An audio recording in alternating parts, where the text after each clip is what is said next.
Bueno, Richard, vamos a por esta última parte del programa. Compañeros, ¿cómo estáis? Yo un día le voy a pedir a Juan Luis que te saque con las cámaras según suena la música sin que... Mira, estaba un poquito así como...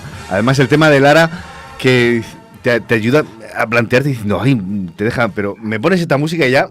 Te activas. Me pongo otra vez en marcha, Gracias, Lara, primero por haber compartido y por el esfuerzo que supone este rato de estar ahí en primera línea, ¿no? Y ahora, si te parece, pues abordamos esta última parte del programa entre todos, haciendo un poquito de balance, de recogida, planteando. Hay muchos recovecos y cosas que has planteado, muy ricas todas ellas. Vamos a ver un poquito hacia dónde podemos ir entre todos, ¿eh? ¿Os parece? Vamos allá. Has empezado con el tema de la duda de Juan, el Bautista allí, ¿eh? Y cómo la actitud que tiene Jesús respecto a todo el entorno e incluso la propia actitud que tiene Juan ante la duda. Me parece muy, muy, muy interesante que haya empezado por ahí, ¿no? Porque Jesús, lo primero es que ante nuestras dudas, que ahora veremos a ver un poquito cómo las manejamos, yo creo que Jesús no nos deja ahí. No, Jesús no dejó a Juan en la duda, ¿no? Me parece, yo por lo menos rescato eso primero.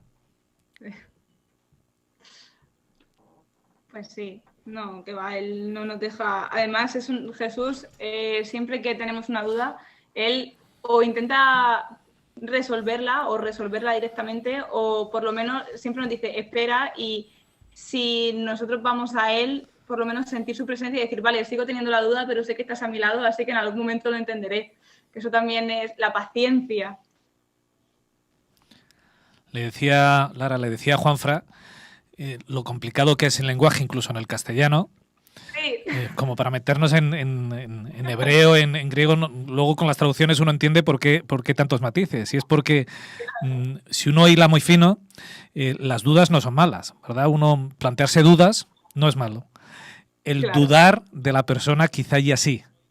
Entonces, el mismo verbo, misma palabra, depende de cómo se emplee, es muy distinto. Pero las dudas nos ayudan a crecer. ¿Tú estás convencido de lo que Las dices, dudas ¿no? como preguntas. ¿Tú estás convencido? Por supuesto. Bueno, vamos a verlo ahora. Dudar, Pablo, dudar, ¿qué opinión tienes al respecto? Para un cristiano, bueno, malo... Crea dolores de cabeza. Es decir, que por eso Lara lo ha presentado tan positivamente, ¿no? Es decir, que yo no creo mucho en el valor pedagógico de la duda, aunque no puedo negar que es realmente existencial y humana, ¿no? Es decir, que lo que pasa es que también creo que conforme vamos madurando espiritualmente, las dudas son diferentes. Y es un poquito lo que entiendo que Lara, tras darle las gracias por estar con nosotros, pues ha querido presentarnos, ¿no? A mí me parecen, estos temas, Lara, me parecen siempre muy, muy, muy valientes, ¿eh? Es decir, que a veces es más fácil acogerte a un texto bíblico, analizarlo, desgranarlo, porque tiene menos ideas personales, pero has sido muy valiente porque nos has hecho recordar que la duda nos acompaña y que la duda forma parte de la vida del creyente, porque a veces no estamos dispuestos a reconocerlo, y nos escondemos en ella misma, pero no estamos. Repito, te agradezco muchísimo que lo plantees. Ahora vamos a ver qué hacemos con todas esas dudas. Hombre, yo creo que lo primero es lo que tú dices, Pablo. No hay que demonizar a nadie por el hecho de tener dudas. Eso yo creo que sería lo primero que hay que poner, ¿no? Que parece que enseguida nos asustamos o que nos cuesta reconocer que, oye, yo que estoy en un momento de mi vida con muchas dudas, ¿no? Y si eso lo unimos al hecho de ser cristiano, que va a una iglesia, que forma parte de un grupo y tal, a veces hay gente que tiene miedo a expresar eso. Y yo creo que lo primero es relajarnos, porque si algo tenía Jesús, es que Jesús no se echaba las manos a la cabeza, ¿no? Porque le plantearan sus problemas delante de él. Yo creo que hay que quitar primero ese tipo de componente de ansiedad que alguna gente puede tener. Yo en ese aspecto estaré tranquilo. Es que a veces se estigmatizan algunas situaciones. Claro, es igual, esta mañana, Pablo, hablabas de la depresión, ¿verdad? Yo me acuerdo hace años, si había un cristiano que tenía depresión, casi te señalaban, ¿verdad? Como, qué mal andaba. Claro, no confías en Dios, no. Bueno, la depresión es una enfermedad y punto. A veces hay que tratarla y nos pasa a los cristianos y a los que no somos cristianos. Claro, no somos superhéroes. Y las dudas también nos pasa a los cristianos. Claro. Entonces yo creo que hay que hablar tranquilamente, abiertamente y dejarse de tanta, me vais a permitir, de tanta hipocresía, porque uno puede tener dudas, pero no las puedo expresar porque si no van a pensar el resto, que yo soy, Claro. no te digo, casi medio demonio, y entonces me quedo con eso dentro. No, hay que hablar de todo normalmente. El problema es cuando tú te anclas, como decías hace un segundo, Juanfran, cuando te anclas en esa duda y llegas a dudar de Dios y empiezas a separarte. Pero plantearte las cosas, yo creo que es muy humano. Es verdad que... Innecesario. Claro, que ojalá no lo Mm. tuviésemos, no tuviésemos esas dudas, porque tuviésemos una confianza tan certera y en Dios que ni siquiera nos entrara. Pero como somos tan imperfectos, o por lo menos yo voy a hablar en primera persona como lo soy, a mí me ha parecido muy, muy inteligente y muy sutil el tema de Lara, porque cuando me entra la duda, ¿qué tengo que hacer? Y nos ha dado remedios para ponerlo en práctica, porque, claro, puedo pensar que nunca me va a entrar. Y cuando me entre, bueno, pues entonces ahí es cuando me las veo.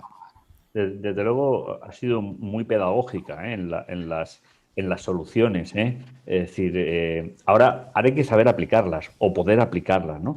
Pero aunque yo no pudiese aplicarlas, no deja de ser palabra de Dios o consejo que viene de parte de Dios. Con lo cual, todos estamos igual ante la duda, todos estamos igual ante las adversidades. Es decir, no hay supercristianos y menos cristianos, simplemente somos seres humanos que intentamos acercarnos a Dios. Y a veces, en el camino, pues surgen esa duda. Sí, ese enfrentamiento a mi propia realidad, ¿no? Es decir, que sería, en cierto modo, la duda. Es decir, enfrentarme a algo que me resulta desconocido. Bueno, primero, Lara, agradecerte el esfuerzo que has hecho. Y la verdad es que no nos vemos mucho, pero bueno, conozco mucho a tus padres, así que estás con ellos por ahí y les das luego un abrazo y un besazo de mi parte. Lo que has crecido y lo que has madurado, ¿no? Te has hecho ya toda una teóloga y nos has enseñado muchas cosas esta mañana, ¿no? Bueno, para mí el texto que has elegido de la experiencia de Juan el Bautista me ha parecido muy inteligente y muy a propósito para la ocasión, ¿no? Y a mí eso me ha hecho tranquilizarme un poco, porque si Juan el Bautista, que era Juan el Bautista, tuvo las dudas que tuvo, pues bueno, pues cuando yo las tengo, ¿no? Pues también puedo mirarme ahí y decir, bueno, yo creo que la única persona que no ha tenido dudas fue Jesucristo, porque nunca perdió la relación con el Padre. Pero entender a Juan el Bautista, yo creo que os imagináis poneros en su pellejo, ¿no? O sea, tú has sido el promotor de la figura del Mesías, ¿no? De ese Emmanuel que hablábamos esta mañana, el Emmanuel II, ¿no? Y has hecho una labor impresionante, has revolucionado al pueblo judío en su manera de entender, la religión, la relación con Dios. Uh-huh. Has sido un adalid por parte de Dios y ahora estás en una cárcel. Y las cárceles de entonces no son como las de ahora, ¿eh? ¿De acuerdo? Era un agujero putrefacto donde se les daba nada prácticamente, pasaban frío, calor o humedad, y tú te planteas si al que tú has estado predicando está libre, está haciendo su labor y tú estás allí. Dios se ha olvidado de mí, Dios se ha olvidado de mí, ¿no? Entonces yo creo que está bien, el texto ha sido brillantemente elegido, ¿no? Y cómo Jesús resuelve las dudas de Juan, pues quizás es parte de la solución al problema, ¿no? Y yo creo que lo has hecho magistralmente, ¿no? O sea que Jesús le dice a sus discípulos, bueno, pues contarle lo que estáis viendo, ¿no? Contarle qué es lo que estoy haciendo. Y yo creo que las dudas una de las soluciones para las dudas quizás sea eso, ¿no? Ver cómo el Señor ha actuó en el futuro, y cómo estamos seguros que está profetizado que actuará que actuó en el pasado y cómo está profetizado que actuará en el futuro, ¿no? Me ha parecido, muy aleccionador y nos has hecho aprender cosas, ¿no? Y recordar cosas que son interesantes para todos, y te lo agradezco de corazón, porque yo tengo mis dudas, como todo el mundo, ¿no? Y en este pasaje, en esta visión de la Escritura, pues podemos resolver o intentar atajar el problema de las dudas, ¿no? Y la solución de las dudas está en Jesús, eso está claro. Nos dice nuestros espectadores, Joaquín nos dice, hasta los héroes de la fe, el libro de Hebreos, tuvieron sus días tristes, sus noches negras, pero confiaron en que Dios seguía estando presente, aún sin brillar el sol. Yo creo que por ahí puede estar la clave. Decías, David, que lo único que no tuvo dudas fue Jesús. Y yo, según Lara, estaba dando las técnicas para entrenarse, para combatir la duda. A quien me veía es a Jesús. Cuando decías buscar un lugar de paz, retirado, bien soleado, se me venía a la mente cómo Jesús se apartaba para buscar ese lugar de oración, para ponerse en contacto con el Padre.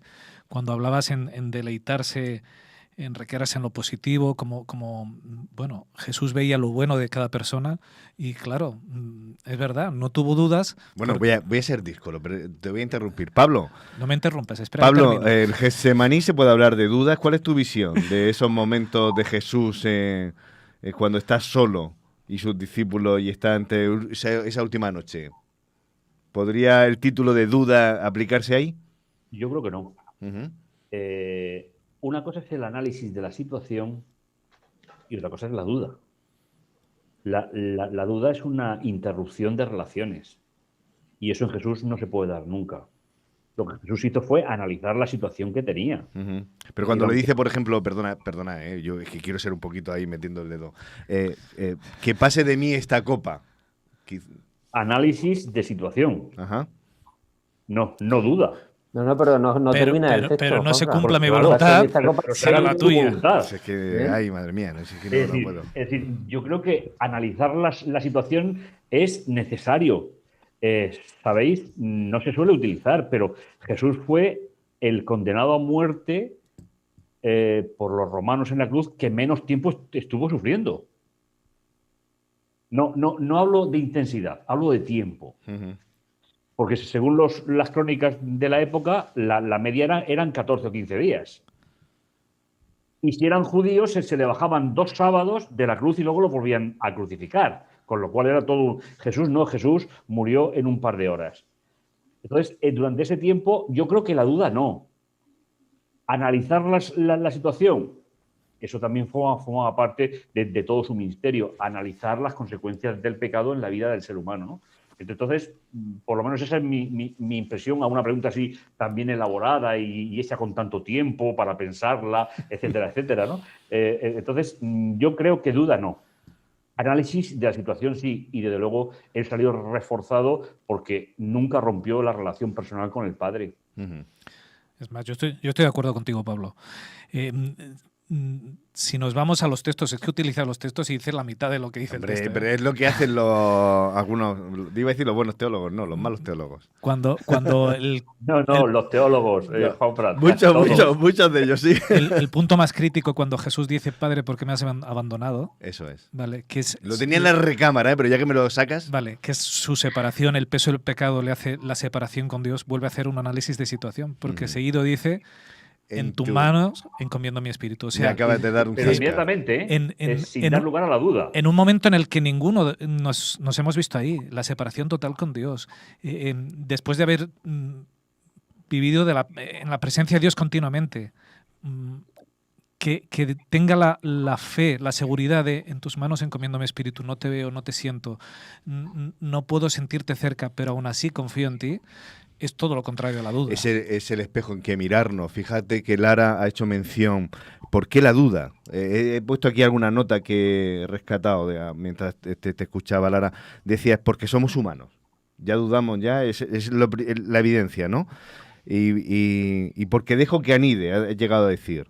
Y luego has hecho relación a sentirse abandonado.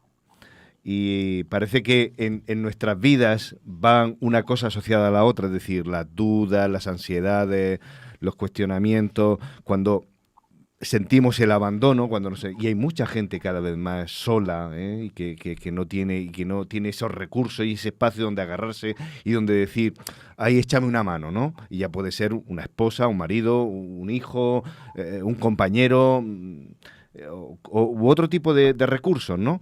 Pero cuando uno siente ese abandono, y qué situación más mala, ¿no? Y cuando uno lo echa todo por tierra, ¿no? Y a veces pues se dan circunstancias muy penosas. Y sin embargo, Jesús nos dice, yo siento o puedo degustar ese abandono, me he sentido abandonado por los amigos en ese Getsemaní, no siento la cercanía del Padre que para mí es algo fundamental, y sin embargo la respuesta de Jesús es, en Pero tus sé que manos, estás. aunque no te vea. No te siento, pero sé que Aunque estás. no te vea, que también decíamos eso en la escuela sabática, ¿no? ¿Dónde estás Dios? Y sin embargo, Dios con nosotros. Y estás. Es todo lo contrario a la duda. Claro, entonces, bueno, uno puede tener la duda, y ahora lo llevo a mi terreno, puedo sentir ese abandono, ¿y qué hago con él?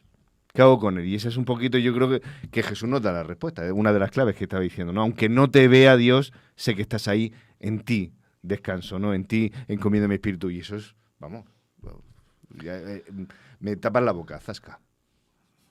Un zasca te teníamos que dar. Dentro de los espectadores, rápido surgen, ¿vale? Con ideas muy buenas, nuestros oyentes. Dice Abigail, hemos hablado de Juan el Bautista, así en personajes grandes que tuvieron dudas, pero Abigail nos dice, pasó con Elías.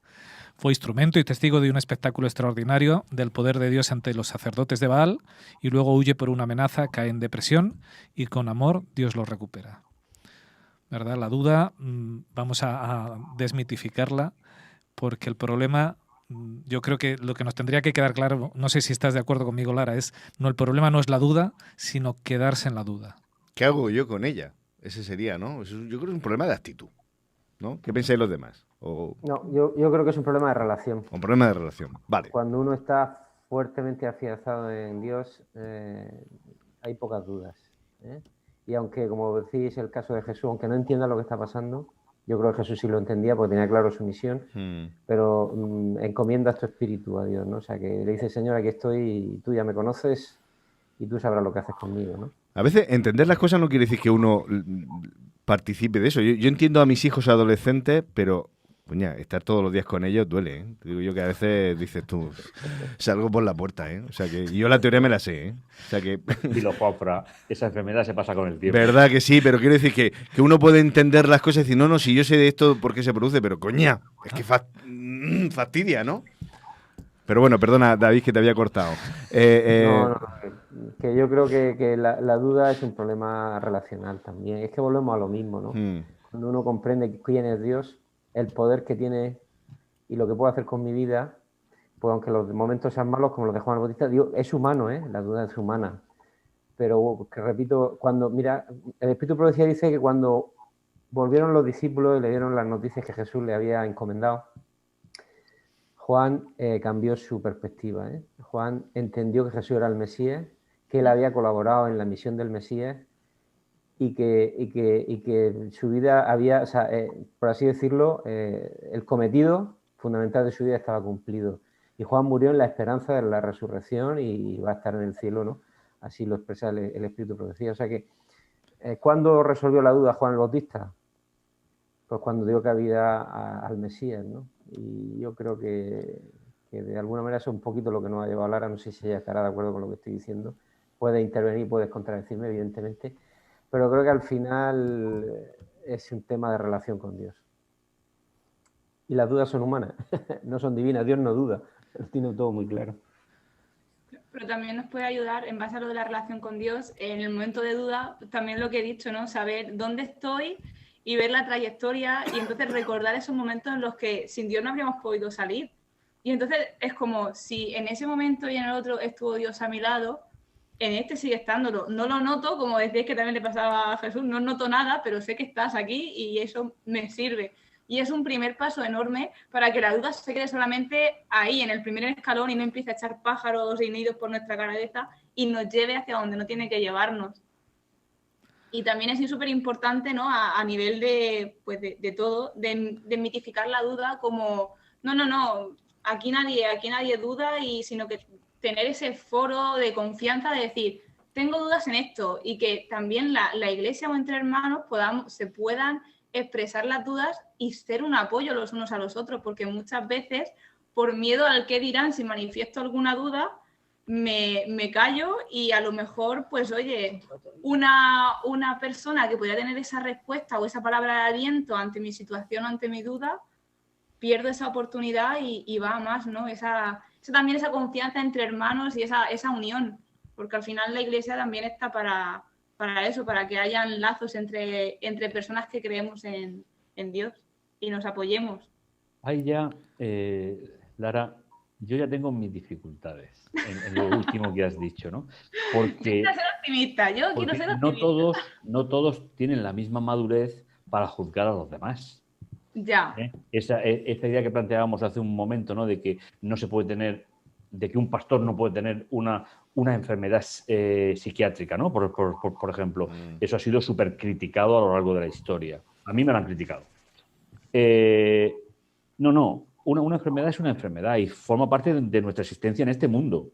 Exacto. Y la duda, si es razonada y se lleva bien, no se convierte en una enfermedad, sino se convierte en un proceso de evaluación. Claro. Desde que Adán y Eva pecaron, la duda está entre nosotros. Eso está claro, ¿no?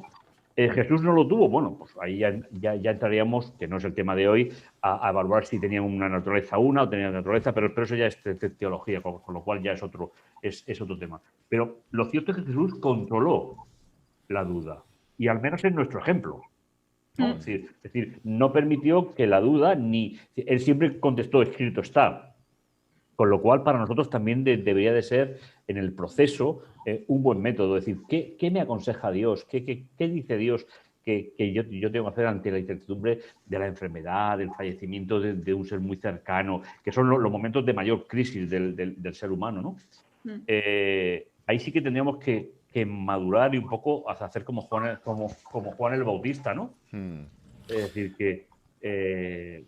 saber en lo que se cree. Y saber exactamente qué es lo que se cree, ¿no? Y entonces, pues, intentar un poco, pues, investigar, en cierto modo, analizar la duda, para que no se quede en algo crónico, que entonces ya te pueda ingerir en tu relación con Dios. Al hilo de lo que dices, Pablo, yo estoy de acuerdo contigo. Yo añadiría, complementaría lo que dices con yo creo que también es un tema de foco, ¿de dónde ponemos el foco? Es verdad que en unos momentos, nos toca vivir unos momentos complicados porque todo está en el aire, todo está cuestionado. La familia se cuestiona, el orden social se cuestiona, los trabajos. Yo me acuerdo que mi padre, cuando le traía las notas en el colegio, él me lo decía varias veces, me decía, yo ya lo tengo todo hecho, tú tienes que estudiar para tener un trabajo mejor que el mío, ¿no? Y mi padre lo decía siendo bastante más joven de lo que yo soy ahora, en el sentido de que él ya daba por descontado de que su trabajo ya iba a ser hasta que se jubilara. Mi generación no puede decir, oye, tengo este trabajo y con este trabajo me voy a jubilar. Es decir, todo está en el aire. Las relaciones sexuales se cuestionan. En ese tema de incertidumbre hay gente, si hablamos ahora, yo lo aplico al mundo cristiano, de que a veces tendemos a pensar que el único refugio tiene que ser la Iglesia como algo inamovible. Que en la Iglesia tiene que ser ese ancla donde no pueden dar cabida a las dudas, donde nadie puede cuestionarse cosas, porque es que si no mi mundo, si todo lo demás, yo salgo de puerta para afuera de la iglesia y veo que todo está un poquito en entredicho, en la iglesia no se puede permitir esto, no cerramos filas y seguimos equivocándonos, porque nos olvidamos de que a la iglesia van personas rotas, donde las dudas y las cuestiones entran, y el único fundamento donde debemos agarrarnos no es la iglesia, sino es Dios, es Jesús. Es el único donde cuando vengan los vientos, las tempestades, donde podemos agarrarnos y sabemos que no vamos a naufragar. La roca, ¿no? Y muchas veces esa roca la ponemos en cuestiones diferentes. Y entonces nos perdemos, porque creemos que la roca es nuestra familia y a veces nos falla. Creemos que la roca es nuestro trabajo y a veces nos falla. Ponemos las dudas en esto o en lo otro y nos falla. Y claro, vamos constantemente. Para eso estamos nosotros aquí. Nahum 1.7, ¿verdad, David? Nahum 1.7, ¿quién es nuestro refugio? Yo creo que también... Dios. Sí, ha empezado David esta mañana con ello. No es ni la iglesia, ni el trabajo, ni tu casa. Tu refugio es Dios. Claro. A ver, a la iglesia ya se llega cristiano. no se forma en la Iglesia. Es decir, la Iglesia es el conjunto de creyentes. El cristiano se forja uno cada día en su vida personal con Dios. Y creo que esa idea también habría que rescatarla, ¿no? Hay personas que solamente viven con Jesús el sábado. Más vale eso que nada. Estoy totalmente de acuerdo. Pero sería bueno disfrutar yo, cuando escuchaba, estaba recordando, es decir, a Daniel, cuando él llegó con 17 años prisionero a Babilonia, era el momento de no de dudar, sino de poner en práctica lo que había aprendido en la niñez. Y fue finalmente lo que hizo. Entonces, yo estoy seguro que en los 1000 kilómetros que hay desde Babilonia a Jerusalén, muchas dudas tuvo, seguro. Prisionero, en gritar, con los grilletes, etcétera, etcétera, etcétera. Pero él siguió caminando porque sabía que al final de su vida estaba el Señor, ¿no? Entonces, la duda tiene que ser ocasional, tiene que ser circunscrita a un proceso de evaluación normal, con lo cual creo que no hay que estigmatizarla ni a favor ni en contra. Forma parte de nuestra existencia, forma parte de nuestra vida, pero no puedes sobrepasar esa realidad. Me vais a perdonar que voy a ser cansino con una idea. Y es que lo bueno que es Dios con nosotros. Fíjate que cuando nos estaba hablando Lara de Juan el Bautista, ¿verdad? Si nos pasara a cualquiera de nosotros, que nos vinieran y nos dijeran, oye, mira, llego de parte de fulanito, ¿eres tú o no eres? ¿Qué le habríamos dicho nosotros? ¿De verdad estás dudando de mí? Con todo, es que no se apareció un ángel a tu padre, ¿no te ha quedado claro? ¿No? Es que no te has enterado de la película. Tú le hubieras echado la bronca, y yo más. Probablemente habríamos sido malos profesores de estos de la colleja, ¿no? Si será posible. ¿Qué hace Dios? Dios le trata con cariño, con respeto, le dice, mira, contarle todo lo que estoy haciendo. Dios siempre nos recupera. Según Abigail nos ha puesto el comentario este de Elías, me ha venido a la mente. Elías, que en el Monte Carmelo fue espectador de un hecho, espectador más que espectador, protagonista de un hecho majestuoso, que luego cayera así en esa depresión. En ese bajón, sí. ¿Cómo le trata a Dios? Va con un silbo suave. Dios siempre nos recupera. Dios no suelta palos por ningún lado, ni Antiguo Testamento ni Nuevo.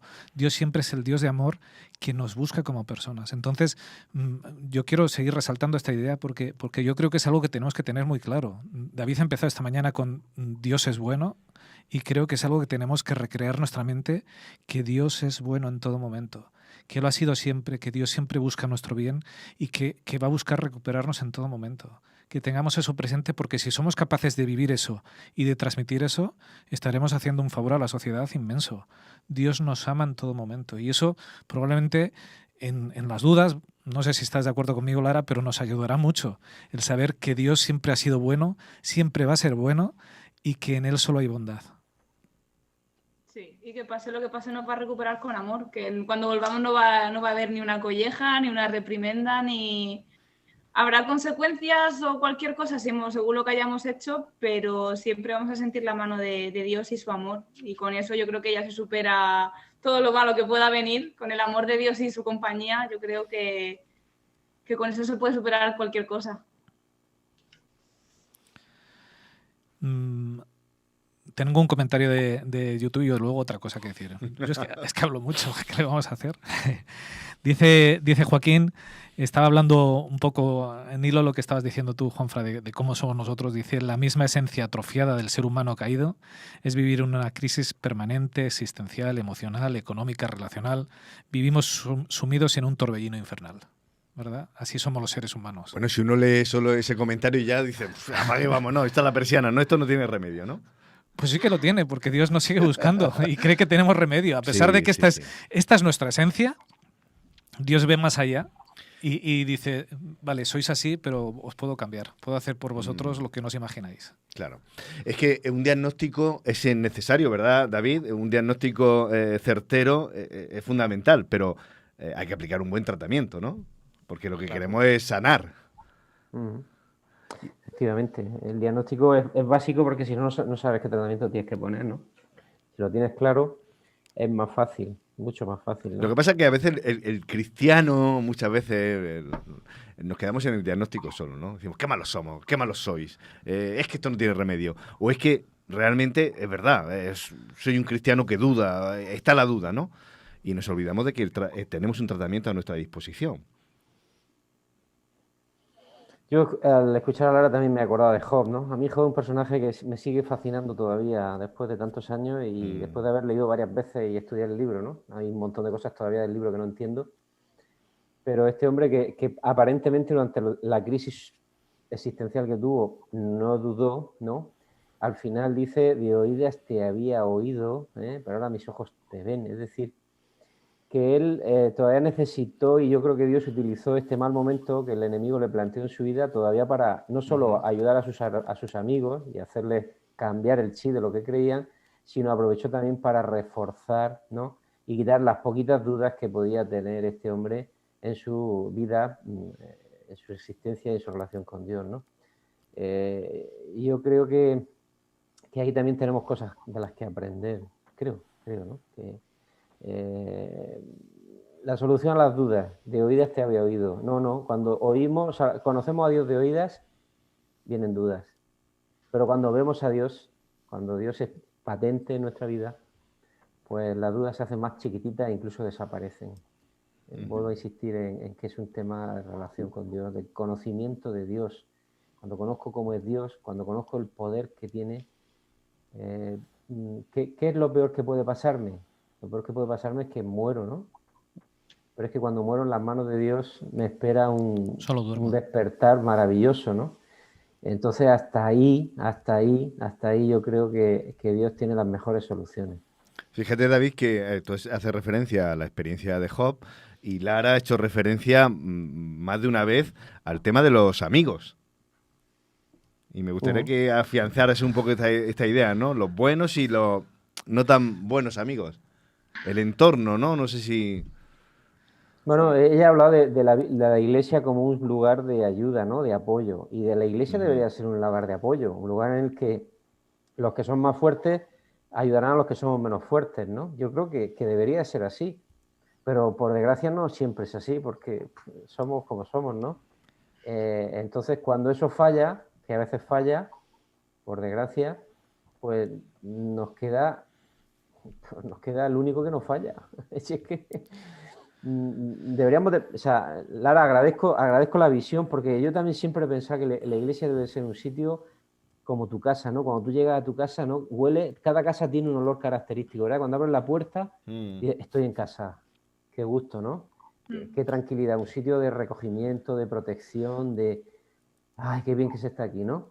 Pues la iglesia debería ser eso, debería ser un sitio donde yo voy no a ver qué me dicen, qué me cuentan, sino estoy entre hermanos, estoy entre gente que solo quiere mi bien, ¿no? Qué gusto que se está aquí, ¿no? La iglesia de Murcia huele a corcho. Y cuando uno entra, ¿no? Es decir, ya estoy en la iglesia, debería de estar tranquilo. Esa debería ser nuestra iglesia, ¿no? Pero a pesar de eso, como la iglesia, aunque es una institución divina, la controlan los hombres y las mujeres, pues ya pasa, ¿no? Pues lo que pasa cuando los hombres y las mujeres cogemos algo por nuestra cuenta, lo desvirtuamos. Pues aún a pesar de eso tenemos un escalón más, ¿no? Y un escalón más es que Jesús dice, yo voy a estar contigo todos los días hasta el fin del mundo. Y no te preocupes, o sea, aunque tengas dudas, pues échamelas a mí, ¿no? Yo en el yugo ese me pongo a tu lado y los dos llevamos el planteamiento, ¿no? Aunque, repito, me encantaría que nuestras iglesias fuesen ese lugar donde cuando uno entra dice, estoy en casa, no hay por qué tener más problemas, ¿no? Bueno, eso me vas a permitir, Juanfra, romper una lanza en favor de los amigos de Job. Espérate, que antes que eso, David, lo que tenemos que empezar es a llevarnos las pantuflas a la iglesia. Bueno, te voy a decir, no sé si yo la bata está por casa. Yo iba a predicar a Lorca en un sitio que hacía muchísimo frío, nuestros hermanos sudamericanos y iban con manta. Iban con manta y se tapaban con la manta. Es que hacía mucho frío allí. Eso es verdad. Algunos estaban tan agusticos, tan calenticos que se me dormían en el culto. Pero a mí me llamaba la atención que digo, oye, llevar la manta a la iglesia. Oye, ¿por qué no? ¿Por qué no? Porque es un sitio donde vamos a estar a gusto, donde estamos con los hermanos, con la gente que nos quiere. ¿por qué no estar a gusto, llevarse la manta? Pues sí, Por lo hay menos que todo llevarse la aquello que no manta a haga misa. que el banco me pinche, ¿no? Que hay gente que parece que el banco le pincha y está deseando irse, ¿no? Decía Juanfra de los amigos Sí. de Job, es verdad que no entendieron la situación, es verdad que no juzgaron correctamente, pero fueron amigos, porque cuando se enteraron que Job estaba mal, allí aparecieron. Lo que pasa es que Ahí, esas Juanfra, compañías, ahí, Richard, tengo mis dudas, ¿verdad, Pablo? porque amigos como de los de esos para que necesitan enemigos, ¿no? Es Sí, decir, que pero, es un poco un contraste, es cierto, en el libro, ¿eh? pero ¿creéis Es que Job decir, solo tenía 2 amigos? ¿Cuánta gente conocería a Job y cuando se enteró lo que le había pasado decidieron no acercarse por allí y no saber sí, nada de sí, él? no, en eso estoy de acuerdo. Entonces, ¿Eh? dentro de lo malo, es verdad que estaban equivocados, pero estos son de los que fueron y de los que Yo estoy de estuvieron a acuerdo su contigo, lado. Richard. Mirándolo Dice así, estoy de acuerdo la contigo. escritura que estuvieron horas sentados sin Días. decir ni una palabra, bueno, horas me refería a días, Días. simplemente diciendo, mira, esto Juanfra, que es psicólogo, quizá a veces simplemente con estar Sí. es mejor que hablar, ¿no? O sea que yo creo que sí que estos hombres, aunque estaban equivocados en su planteamiento, pero yo creo que su intención era buena, ¿no? Y repito, Dios utilizó esta experiencia para que aprendiera Job, para que aprendieran ellos y también para que aprendamos nosotros, ¿no? Claro, O sea hay todo un está desafío todo ahí, Y David. es en verdad, el mismo paquete. no conocían a Dios, no conocían a Job realmente, pero fueron amigos. Para mí tiene más valor que el resto que se quedó en su casa y cuando se enteraron que iban las cosas mal dijeron yo ni me acerco a este. Vale, te acepto lo que dice Richard porque a veces estamos como podemos y a veces hay que aceptar eso. Es decir, mira, he hecho lo que he podido y no he sabido hacerlo mejor y oye, no pasa nada, no hay que demonizar a nadie ni echarlo por un barranco. Es decir, y es lo que tú dices, David, yo estoy de acuerdo contigo. Lo acompañaron. Otro día a lo mejor podríamos hablar o seguramente sobre este tema de el buen acompañamiento, ¿no? Que a veces Eso es no una píldora que necesitamos. nos podías preparar tú, que Bueno, sabes del tema. pues Yo creo que sí, que ahí podría ser yo he interesante. escuchado muy Te buena reto, gente. te reto. He escuchado muy buena gente hablar sobre esto y de verdad que tienen mucha amiga, ¿eh? El tema de acompañar, ¿eh? Por ejemplo, los amigos o la mujer de Job, ¿no? Que va y le dice, anda, maldice y muérete, ¿no? O sea que fijaos hasta qué punto Pero lo hizo porque no quería Job o porque estaba tan desesperada como él. No lo sé, yo ahí ya no... Yo digo que hablaremos un día de Job. Hay un buen y un mal acompañamiento, ¿eh? Pero el tema del entorno merece la pena también ponerlo en valor, ¿eh? Que Lara también nos lo ha traído aquí, el hecho y yo creo que la iglesia debe ser lo que tú decías, David, esa buena compañía, ese refugio, ¿no? En el cual yo pueda descansar y coger fuerza de nuevo.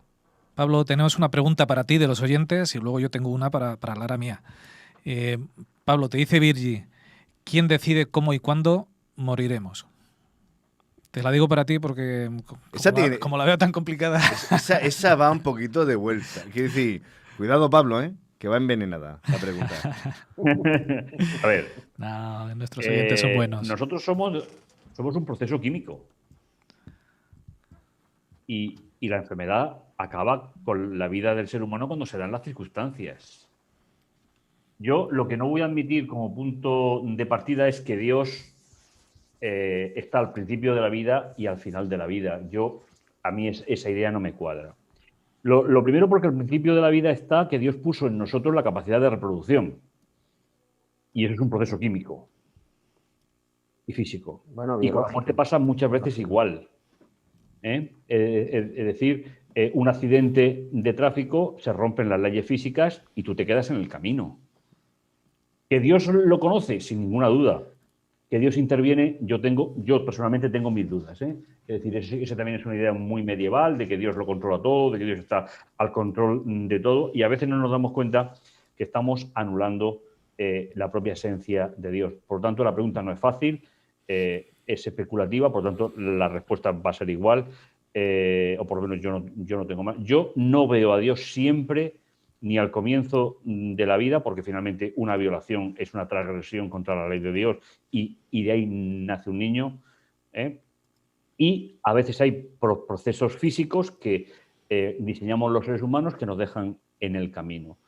La enfermedad, accidentes, la vejez. Entonces, yo sé que es muy, muy, muy simpático decir, bueno, Dios lo sabe todo, está todo. Sí, eso no lo voy a negar, si no estaría en este programa. Pero desde luego hay situaciones puramente humanas que son las que acaban muchas veces con la vida del ser humano. Yo llego hasta ahí, no. La Biblia no me dice más cosas. Bueno, Lara, Esta pregunta es que es muy complicada, es muy complicada, difícil, es complicada, sí. No... A ver Yo sí que creo que Dios... A ver si creéis que nos van a hacer todas las preguntas sencillas. Yo veo, esto también es mío, de mi cosecha, ¿no? Yo veo a Dios como un ser que lo conoce todo, sabio, infinito, ¿no? En sabiduría, y que él a veces sí puede jugar, ¿no?, con las circunstancias porque claro, tiene que respetar la libertad de todos, y eso es muy difícil, ¿eh? O sea, imagináis, aquí somos ahora mismo 4, más Juan Luis 5, cada uno podemos pensar de manera diferente, y de alguna manera Dios quiere, con la libertad de todos, intentar ayudarnos a todos. Eso es complicado, ¿eh? Eso es una partida de ajedrez muy difícil. Yo eso lo he pensado muchas veces, ¿no? Entonces, eso solo es capaz de Dios, hacerlo Dios, ¿no? Una mente infinita que respetando las libertades que nos dio cuando creó al ser humano y cuando la mantiene todavía a día de hoy, pues trata de redimirnos a todos, ¿no? O sea, yo puedo tener la mala idea de coger una pistola y matar a una persona, y Dios respeta mi libertad, y esa persona muere. Entonces, ¿dónde está Dios ahí? ¿No? ¿Me entendéis? Es un poco lo que decía Pablo. ¿Dónde está Dios? No sé. Quizá Dios aprovecha ese momento último de esa persona de alguna manera para... No lo sé. Este tablero de ajedrez intervienen millones de personas, y Dios trata, en su infinita sabiduría, respetando la libertad de todos, llevarnos a todos al conocimiento de la verdad. Madre mía. Por eso, David, Dios es Dios, nosotros somos criaturas creadas. Efectivamente. Es decir, y además caídas. Yo desde luego, esa idea medieval de que Dios está, es decir, cuando estaban quemando a las personas en las hogueras, por referirse a la palabra de Dios, había alguien que le daba gracias a Dios por haber aplicado esa justicia. Y sin embargo, yo no lo veo por ninguna parte. Entonces, la pregunta que nos hace la oyente o el oyente, está basada en un recapacitar humano por la existencia. Eso es lógico. Pero desde luego, Dios solamente puede ser Dios porque, respetando la libertad, lleva su proyecto. Pero luego yo, con la muerte, habéis citado el libro de Job. Dios limita a Job, al enemigo, a que no mate a Job, lo cual quiere decir que lo puede matar. Mató a los hijos, mató a las yuntas de animales. Es decir, el enemigo de Dios tiene poder sobre la muerte. ¿Por qué? Porque se la dimos los seres humanos. Lo que no tendrá poder será sobre la resurrección, que finalmente es la continuación de la historia del Edén, ¿no? Entonces yo, volviendo al libro de Job, yo creo que Satanás tiene muchísimo más poder del que nosotros le concedemos, y que también mueve las fichas para producir dolor, sufrimiento, para que nos alejemos de Dios. Yo, de luego, en todas las muertes no veo a Dios, ¿eh? Yo me reservo por lo menos la pregunta, ¿no? Para no entrar, repito, a mí, cuando en la Segunda Guerra Mundial se estaban matando a miles de judíos, millones dicen algunos, es difícil ver a Dios ahí, ¿eh? Es muy difícil ver a Dios ahí. Bueno. Por lo menos a mi Dios, ¿no? Es ese Dios que hablamos aquí tantas veces en el programa, ¿no? Del cual estamos enamorados. El que lo sepa, sí. El que lo sepa de antemano, también. Y el que haya decidido salvar a todas esas personas que murieron en las cámaras de gas, o más o menos número, no tengo ninguna duda. Porque sobre la resurrección Satanás no tiene ningún control. Pero sobre la vida del ser humano, sí. Y a veces la ejecuta. Con vuestro permiso, yo voy a volver al sermón y a Lara, que nos hemos ido por hoy y por no sé dónde. Lara, nos has hablado de optimismo saludable. Me ha gustado mucho ese término, ¿sabes? Has dicho que es algo que nos tiene que quedar, yo me lo he anotado. Optimismo saludable. Y no consiste en ir de happy flower por la vida, ¿verdad? Como si no estuviera pasando nada, sino a mí en la mente se me ha venido rápido a Isaías, en el texto que hemos visto hoy en Isaías 8, ¿verdad? Ese esperaré en Jehová y en él confiaré. Da igual la situación, soy consciente de la situación, pero soy optimista. Dios está conmigo. Te refieres a ese optimismo, ¿verdad? No al que ve todo maravilloso aunque estén ocurriendo desgracias y parece... A mí... Conozco gente así y realmente me da un poco de rabia porque digo, es que no son conscientes de lo que está cayendo y van, no sé, como si estuviesen pisando flores todo el día. Sí, ¿no? Y que también puede ser hasta peligroso, quiero decir, yo conozco gente o la típica frase que últimamente me la encuentro mucho, que es todo lo bueno que te pueda dar el universo te lo va a dar. Esa frase a mí me chirría un poco porque es como que nada más, entonces por esa regla de 3 nada malo te va a pasar. Vivo en otro universo. No, y además es un problema de definición de Dios, Lara, es decir, eso es panteísmo. Claro. Es decir, y el panteísmo es antibíblico, por definición, ¿no? Es decir, el cosmos no nos va a dar nada, porque no puede darnos nada. Es decir, que vivir en este mundo tiene un peaje, y a veces no somos conscientes de ello o no queremos serlo.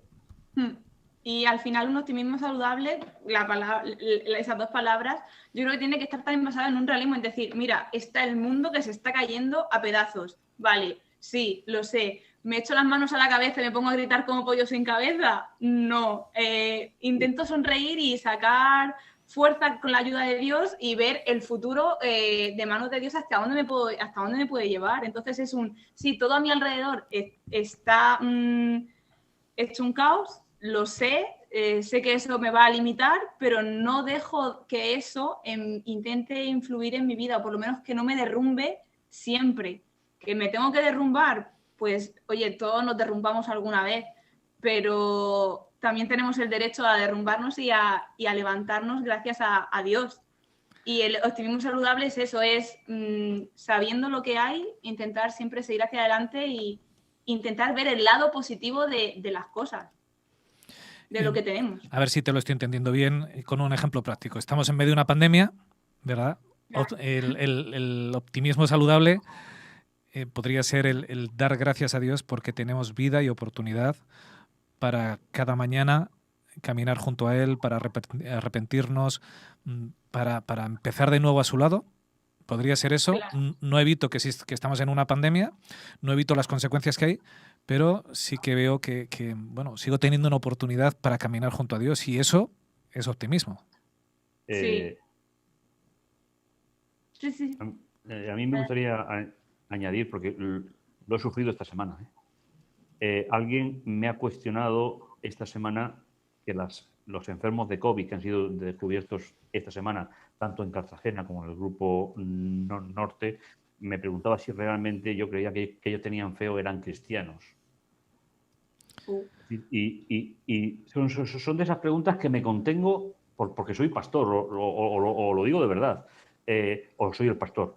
Si no, les contestaría con mi corazón. Es decir, ¿cómo soy capaz, en una pandemia como la que estamos pasando a nivel mundial? Ayer mantenía una conversación con una persona en Colombia y me describía cómo estaba la situación allí, ¿no? ¿Cómo somos capaces a abstraer al creyente del mundo en el que vive? Es decir, tú te vas a un sitio, te contagias, porque parece que eso es lo más fugaz que tiene esta enfermedad, y eso quiere decir que Dios no te ha protegido o que Dios... Es decir, a mí me parece un Dios tan humanizado que casi es la inflación del primer mandamiento. Le respondí con respeto, pero con contundencia. ¿Quién eres tú para juzgar lo que pasa en la vida de un creyente? Pero porque me sentó mal, porque hemos tenido un incremento exponencial de los enfermos en esos dos grupos esta semana y me he sentido muy preocupado por alguno de ellos, ¿no? ¿Y no te preguntó Pablo si habían pecado ellos o sus padres? Pues no, pero en cierto modo... porque es lo mismo. En cierto modo está la pregunta es la misma tontería. Pero lo que tienen que darse cuenta es que esa pregunta la hace alguien que tiene un concepto de Dios distorsionado a través de la tradición de los padres en el judaísmo. Entonces, no es una pregunta que emana de un creyente en Jesús que resucitó. No. Entonces, a mí me parece Y se lo dije, bueno, no se lo dije con la crudeza, pero a mí me parece de una crueldad que yo cuestione por la enfermedad, un cáncer, el coronavirus, que yo lo he vivido aquí, es decir, lo estoy viviendo, que cuestionemos la relación personal con Dios. Entonces, vivir en este mundo tiene un peaje. Y desde luego, esas personas que han enfermado, que les han detectado esta semana y que están todos en el hospital o en los hospitales, lo que necesitan de nosotros, ¿qué es? Hablarle de un Dios que está con ellos, aunque estén entubados, aunque estén con las consecuencias. Hay que ser muy cuidadoso, muy cuidadoso, y perdonar que lo diga con tanta vehemencia, pero es que me ha sentado muy mal. Porque nuestra misión como creyentes, ¿qué es? Traer paz, traer sosiego, y enfrentar con la dignidad mayor posible que Dios nos da cuando nos enfrentamos a situaciones extremas. Pero es que vivir en este mundo es vivir así, en situaciones extremas. Mira, yo me acordaba, Lara, cuando tú estabas hablando de ese último accidente de avión en la línea de Lufthansa que iba hacia Alemania, que el piloto sale al váter y el copiloto, por una enfermedad mental, estrella el avión contra una montaña. No sé si os acordáis del acontecimiento. Es que no se puede hacer ninguna lectura, o no se debe hacer ninguna lectura extraña. Hay una enfermedad mental, por lo menos eso fue lo que se dijo, que acabó con 200 y pico personas del pasaje de un avión. Dios no está ahí. Yo no puedo ver a Dios nunca ahí. ¿Que tengo preguntas? Claro, pero las preguntas no pueden coaccionar mi vida para perder mi relación con Dios, que era lo que tú decías. Entonces, no sé por qué me he acordado de ese ejemplo ahora cuando tú hablabas, pero me ha venido a la mente. Tenemos que pensar que Satanás tiene el control sobre la muerte en muchas ocasiones. ¿Por qué? Porque se la dimos cuando entró el pecado, con lo cual no deberíamos de lamentarnos, deberíamos edificar para la eternidad. Hay un oyente, Lara, que nos define optimismo saludable y dice: es tener paz en medio de la tormenta porque estamos y tenemos esperanza en Dios. ¿Verdad? Estamos en la tormenta, somos conscientes de que hay una tormenta, pero sabemos quién está a nuestro lado. Sí. Pues yo creo que ya vamos a ir un poquito haciendo recogida ya final, hacemos una última ronda. Aspectos que queréis destacar, no os dejéis nada en el tintero. Nos encanta y damos las gracias a los oyentes que estáis al otro lado y que nos ayudáis a llevar este programa adelante.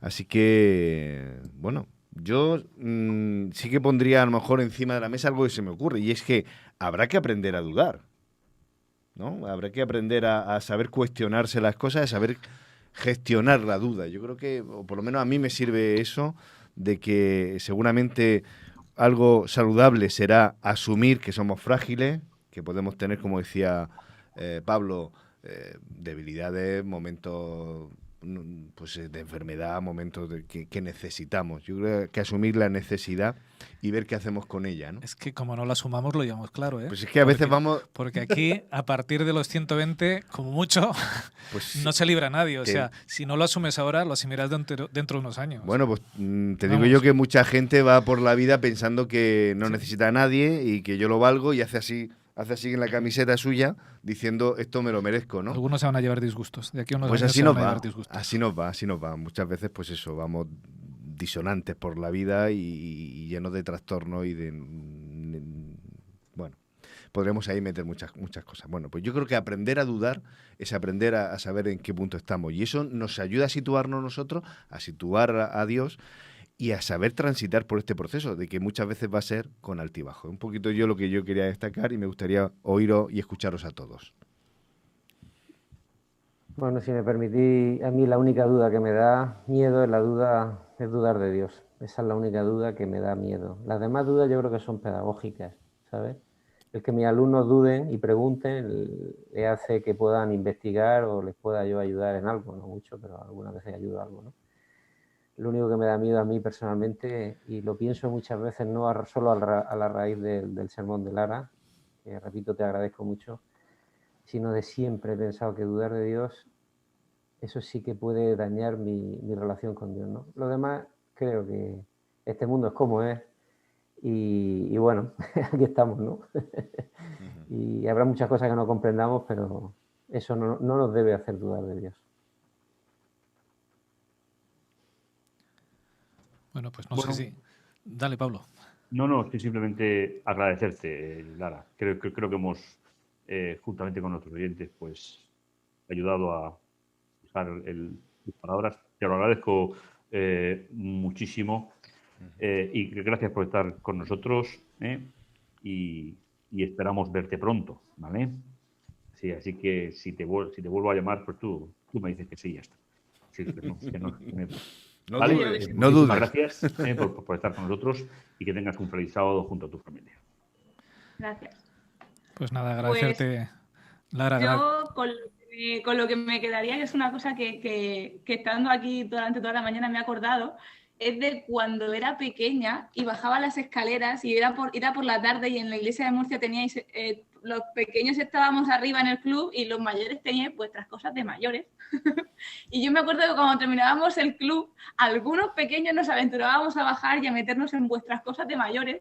Y estando aquí me ha recordado a esas charlas que teníais ahí abajo, hablando y no sé, me he sentido como en casa, me he sentido muy a gusto, me ha dado mucho esas cosas de cuando era pequeña en la iglesia de Murcia, a la que le tengo muchísimo cariño, y pues dejar claro que me ha encantado cómo se ha empezado, que es el Dios es bueno, y que sabiendo que Dios es bueno y teniendo esa certeza, todas las dudas o preguntas que tengamos que sean para seguir afianzando nuestra relación y creciendo, que las dudas que tengamos nos sirvan o podamos usarlas para acercarnos más a Dios, conocerle más y superar más pruebas y que nunca sirvan para lo que quiere Satanás, que es para que caigamos en la muerte eterna. Pues yo termino también, Juanfra. Casi, Lara, por donde vas tú. Es con una frase que me dijo una compañera evangélica hace ya algún tiempo, que dice: Dios es bueno siempre, siempre es bueno Dios. Si tenemos eso presente, las dudas vendrán, pero tal y como vienen, se irán. El problema, como decía David, es quedarnos en la duda, dudar de Dios, dudar de ese amor. Dios es bueno siempre. Y con eso yo creo que lo tengo suficiente. Bueno, pues hasta aquí llegamos. Gracias por acompañarnos y nada, nuestro deseo es que a lo largo de esta semana que empieza, sobre todo tengáis ese momento y os podéis encontrar con quien más os quiere, con vuestro Jesús. Ese es el único, la roca, todo lo demás, pues mira, si os hemos ayudado, pero yo creo que merece la pena, que es lo único donde nos va a sostener y el ancla, el cual nos va a hacer que lo que venga no nos lleve por delante. Gracias sobre todo a Juan Luis, que ha estado al otro lado en la sala de máquinas y siempre al quite de todos los problemas que vamos teniendo, porque esto, vamos, somos aquí una banda de aficionados, pues, que bastante, yo es un milagro, ¿eh? Una panda o una banda. Una banda, pero en el buen sentido, ¿eh? Pero que es un milagro cada vez que salimos y si además estáis al otro lado, pues mira, nosotros, yo encantadísimo, ¿eh? Pues muchísimas gracias a todos los que estéis al otro lado y nos recordamos que nos volvemos a ver aquí el sábado que viene, en La Iglesia en Casa.